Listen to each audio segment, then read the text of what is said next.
ഇനി ചിങ്ങൻ രാശിയാണ്. മകം, പൂരം, ഉത്രത്തിൻ്റെ ആദ്യത്തെ പാദം. മകം നക്ഷത്രക്കാർക്ക് ഇന്ന് നേതൃത്വ ഗുണങ്ങൾ പ്രകടമാക്കാനും മറ്റുള്ളവരുടെ ശ്രദ്ധ നേടാനും സാധിക്കുന്ന ദിവസമാണ്. നിങ്ങളുടെ കഴിവുകളും ആശയങ്ങളും മറ്റുള്ളവർ അംഗീകരിക്കുന്ന ദിവസം. തൊഴിൽ രംഗത്ത് പുതിയ ഉത്തരവാദിത്തങ്ങൾ ഏറ്റെടുക്കേണ്ടി വരുന്ന ദിവസം.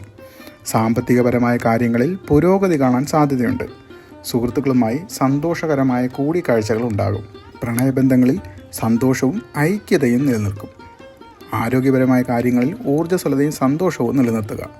യാത്രകൾ ചെയ്യുന്നത് മനസ്സിന് സുഖം നൽകും. കുടുംബത്തിൽ സന്തോഷകരമായ അന്തരീക്ഷമായിരിക്കും ഉണ്ടാവുക. നിങ്ങളുടെ ആത്മവിശ്വാസം വർദ്ധിക്കും. പൂരം നാളിന് സന്തോഷവും വിനോദവും നിറഞ്ഞ ദിവസമാണ്. സുഹൃത്തുക്കളുമായി ഒത്തുചേരാനും ആഘോഷങ്ങളിൽ പങ്കെടുക്കാനും അവസരം ലഭിക്കും. കലാരംഗത്ത് പ്രവർത്തിക്കുന്നവർക്ക് അംഗീകാരം ലഭിക്കാനുള്ള ഇടയുണ്ട്. സാമ്പത്തികപരമായ കാര്യങ്ങളിൽ നേട്ടങ്ങളുണ്ടാകും. പ്രണയബന്ധങ്ങളിൽ സന്തോഷവും സ്നേഹവും നിറയും.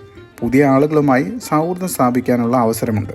നിങ്ങളുടെ സർഗാത്മകമായ കഴിവുകൾ പ്രകടിപ്പിക്കാൻ അവസരം ലഭിക്കും. ഇനി കന്നി രാശിയാണുള്ളത്. ഉത്രത്തിൻ്റെ അവസാനത്തെ 3 പാദങ്ങൾ, അത്തം, ചിത്രയുടെ ആദ്യത്തെ 2 പാദങ്ങൾ. ഇന്ന് നിങ്ങൾക്ക് കാര്യങ്ങൾ ചിട്ടയോടെയും ശ്രദ്ധയോടെയും ചെയ്യേണ്ട ദിവസമാണ്. ചെറിയ കാര്യങ്ങളിൽ പോലും കൂടുതൽ ശ്രദ്ധ ചെലുത്തുന്നത് ഗുണം ചെയ്യും. തൊഴിൽ രംഗത്ത് കൂടുതൽ ഉത്തരവാദിത്തങ്ങൾ ഏറ്റെടുക്കേണ്ടി വരും. സാമ്പത്തിക കാര്യങ്ങളിൽ മിതത്വം പാലിക്കുക.